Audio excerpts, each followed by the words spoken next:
Who hasn't had a moment where you look back and think, I wish I hadn't have done that?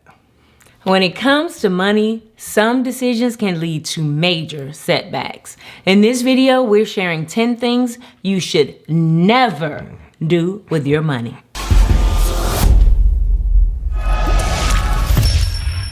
What's up, Legacy Builders? I'm Rob. I'm Rishawn, and this is Learn, Hustle, Grow. She's a stock trader. He's a realtor. And we are debt-free investors. If you've been following our journey, then you know that at the end of 2018, we left our W-2 jobs, and in 2019, we traveled the world. We focused on debt paydown and long-term investing in both real estate and the stock market to achieve financial independence. On this channel, we're sharing our version of life after corporate America. Thank you once again for coming through in those comments, y'all. We really appreciate you. Hey, we are dropping gems. Go ahead and hit like and subscribe before you forget. Yeah. Get ready. Prepare yourself. You might not like what we are about to say. Listen, don't be mad. We're just here to help. Let's get right to the 10 things you should never do with your money. Stand by, we're coming in hot. The first thing you should never do with your money is co-sign. Not on a car loan, not on an apartment, not even on a rental car. Right. I say that because I've had this specific experience where I was asked to sign up for a rental car for a family member. Yes. I opted not to do it. Don't you know they were in a car accident in that rental car? What are the chances?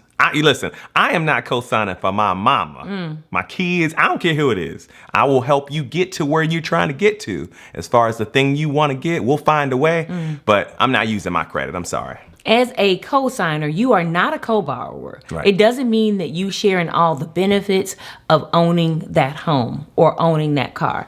But it does mean that you share in all of the liability. Yes. Yeah. If they don't, what you're saying is, if they don't have it, I got it. That's and right. I'm not down with that. So co-signing is something that can ruin your credit long term. Yes. So there are other things you can do to help a family member or a friend if you trust them enough to do this. One of the things we have done for our nieces is we have signed them up as an authorized user on one of our oldest credit cards. That gives them the benefit of your credit history, right? Having that aged credit allows them to improve their credit score and puts them in a better position long term. And you do this without actually giving them a credit card. No. They do not get a card. They do not get access to charging on your account. That's right. Number 2, never only rely on cash while traveling. And the reason why we say this is because if you lose your wallet or you get pickpocketed or whatever, then you are done, right? Cash cannot be replaced. Listen, we have a video about this. We were in Paris, right, one time, and these guys bumped into us, basically pickpocketed me. I didn't think it could ever happen. It just seems like something that happens in the movies. There's a whole video about it if y'all want to check it out on our list. So, but yeah, they took my wallet. They did not get Rashawn's because hers just happened to be in another location. Man, mine was in my backpack on my person. That's a tip. Don't carry it in the pocket of your cargo pants. No matter how good your pockets. I had a zip pocket on my thigh, y'all, and they still got it out without me even seeing them. All that to say, because I had credit cards and not carrying only cash, then I got refunded 100%, even though they took money. So we did not lose a dime. No. And the credit card security actually alerted Rob via his cell phone to say, did you make these charges? Right.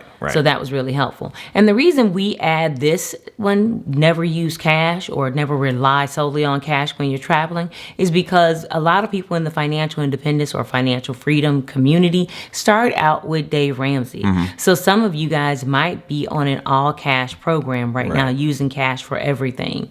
This is not what you want to do when you're traveling. No. Number 3, never ever shop when you are emotional. Guys, retail therapy is dangerous. And when I say emotional, it doesn't have to be sad. It can be happy and you're celebrating. We have a family member who was recently celebrating a birthday and got so excited, went on to a car lot and bought a brand new car. Ooh-wee, no. Celebrating the big day. Wow. Just not something you want to do when you are feeling emotional of any kind, going out making big purchases. I don't know if y'all know, but during the pandemic, retail numbers went up, right? Yeah, we had record unemployment. Yeah. And people continue to shop, maybe out of fear, maybe out of depression. The point is, when you are emotional, you can make some long-term decisions that later on you come to regret. Right. So what we suggest you do is to take 24 hours to step back and think about it. Yeah. If you still want it after 24 to 48 hours, then hey, maybe you should have at it. But if you can't shake it, right? So, number 4, never opt out on your 401k match. If someone's gonna give you free money just for putting money up, why not take that to benefit your retirement? Why? It also benefits you long-term via taxes. Yes. The more money you make, the more taxes you pay, and 401k contributions are pre-tax dollars. Yes. So there's all kind of ways to win there. Never make cash value whole life insurance your only investment. Number 5. Yeah. We know there are a lot of people who do this because it feels like it's safer than investing in the stock market. Unfortunately, it is extremely expensive. Yes. We don't have whole life insurance. We have term. And what we like to do is we like to invest the difference we would have used on a whole insurance policy, right? Exactly. There are articles out there that state that the return you actually get on a whole life policy is somewhere between 1% to 2% annually. The average stock market return is 7%. There are some policies that might get you up to 6%. So if you decide to make that investment, definitely do your research and ask for evidence of the return. Know the difference between a guaranteed return and what's not guaranteed. Right. Number 6, never buy a house with someone you are not married to unless you have a written, legal, signed agreement detailing your exit strategy. What is going to happen to this home if the relationship doesn't work out? I'm trying to figure out what the point is. I mean, unless you're an investor, 2 investors or something, and you're trying to buy a place together, and then, if we have to sell it, then we both get our money. What is the point, wife? I don't know, because people who say they don't want to be married say they don't want a legal agreement. Right. Well, when you are signing a contract to purchase a home, that's a legal agreement. And getting out of that when you're not married can be just like going through a divorce. Right. It can create the same kind of stress and trauma.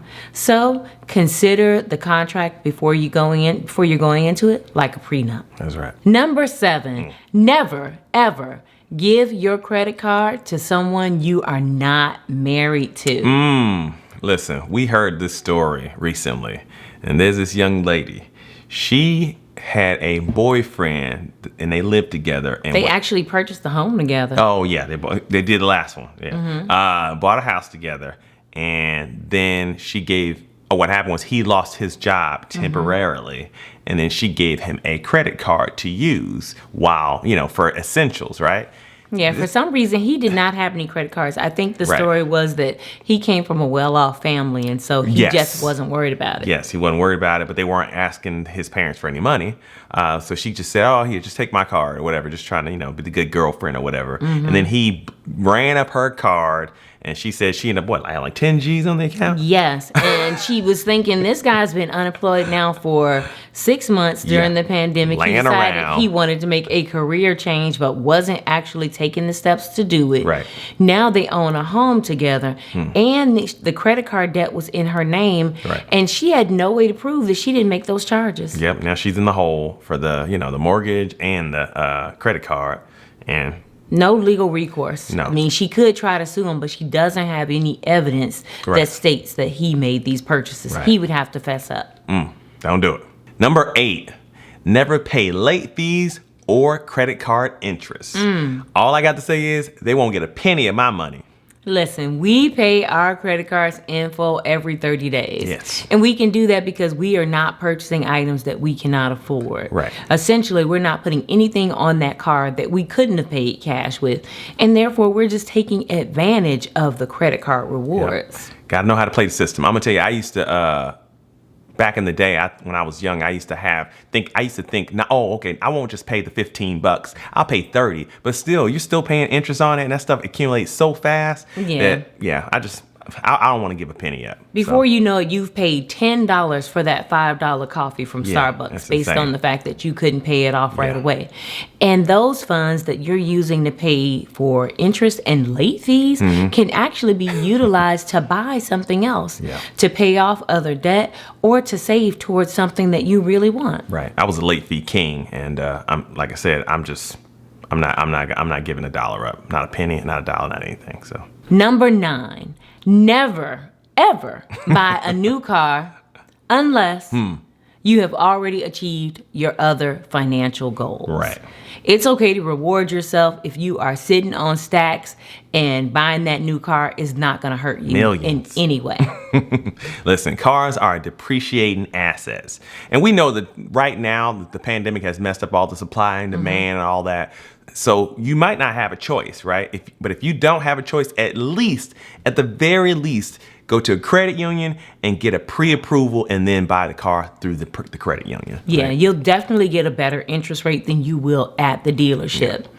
Also, we haven't had car notes in over 10 years. Yep. So that's money that we've been able to put aside and save. Yep. So should we get to the point where we do need a new car, we'll be in a position to purchase it. Yep. Don't be poor trying to emulate the results of the rich. That's right. Emulate the process. Word. All right. Our last one, number 10. Never use home equity to consolidate debt. Never. No. Listen, what happens when you do this is your home ends up being collateral. And if you cannot pay, you are in trouble, right? That's right. You can actually risk foreclosure. Yes. Also, if you use this credit, then if the market changes and goes downward, then you are really extremely upside down. You can end up owing more than what the house is worth. Right. Credit card debt can be more easily discharged through a bankruptcy. So why risk losing your home, which can actually be an asset to you? Also, when people roll their credit card debt into their home, it doesn't really address the problem of the spending that caused the problem to begin with. Right. It's an attempt at a shortcut when really what we need to do is get to the root cause of the problem. That's right. Those are the 10 things we think you should never do with your money. Do you agree or disagree? Let us know. Drop a comment below.